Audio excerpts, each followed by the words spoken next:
Here we have our Greg Norman, of course. Greg has won Australian Open so many times I forgot. But apparently in 1987 he was #1 in the world golf. And he's a wonderful golfer to the point is this, that he's retained the standard of golf to a point over many years where a lot of our golfers, great golfers that have played, they seem to just, after so many years, they disappear. Not that they disappear, their standard of golf is not as when they won it. Faldo, as you know, he was like that, and he was the great golfer. He won the British Open about 2 or 3 times, but he became just a player. No, I don't mean just a player, but a player in the standard of world golf. You know, Jack Nicklaus or the others.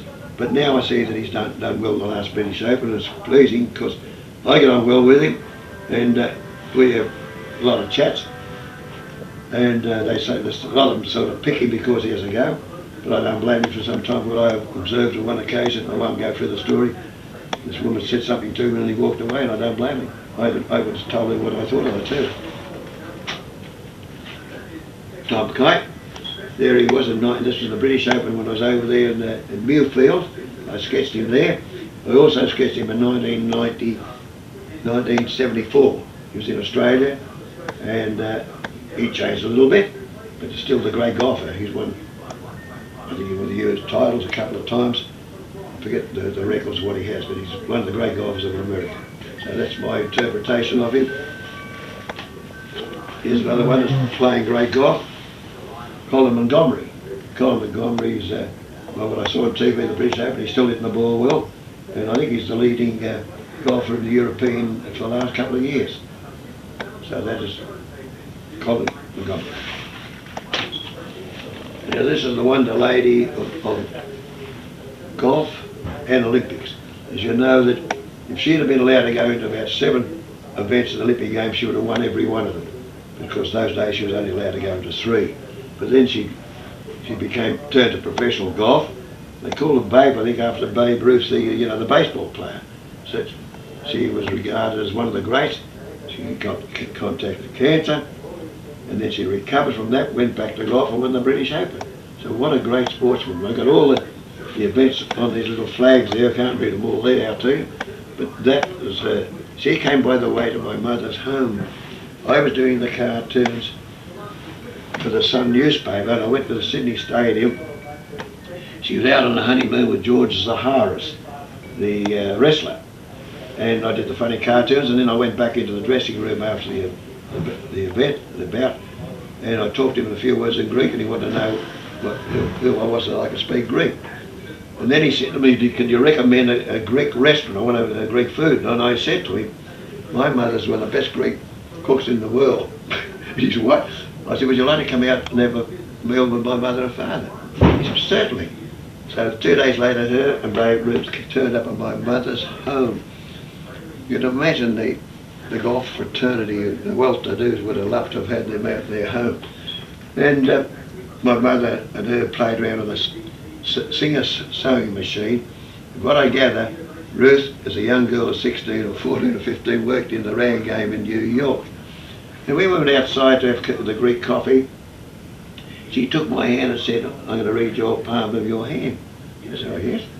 I didn't realise she'd even do that. So I said, "She just played golf."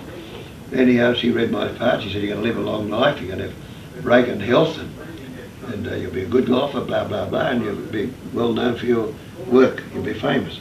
Oh. I didn't have a break in health. I had malaria when I was discharged as a war artist from New Guinea. It went back again later. But anyhow, that was Babe, and she but she took my brother's hand, Stan's hand, and held his hand and read it. And she said, "You are a brilliant scholar." He was. She picked it. He was a Duxter Sydney Boys High at the time. And he said, you could be a very good golfer too. He was a junior member at the Lakes Golf Club. She came to me later and she said to me, "Tony, I couldn't tell him there's a tragedy with your brother." 2 years later, the war broke out. He joined one of the first to join up.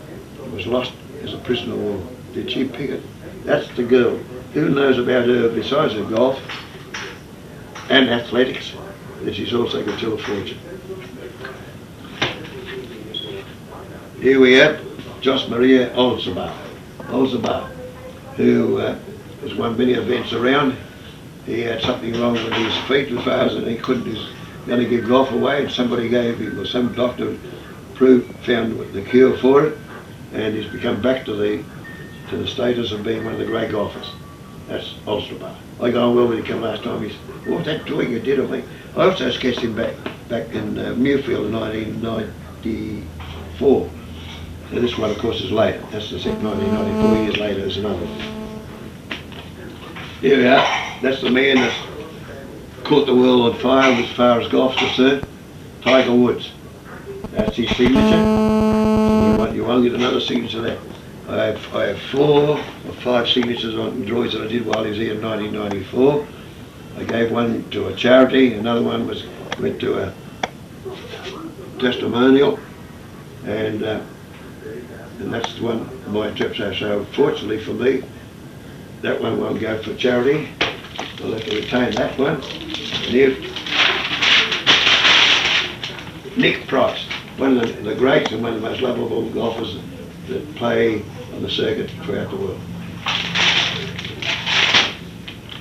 The great left-hander, Nicholson, the American, I think he's doing well in this British Open, and he came to Australia back in 1997, and I was fortunate enough to get him and get his signature, and there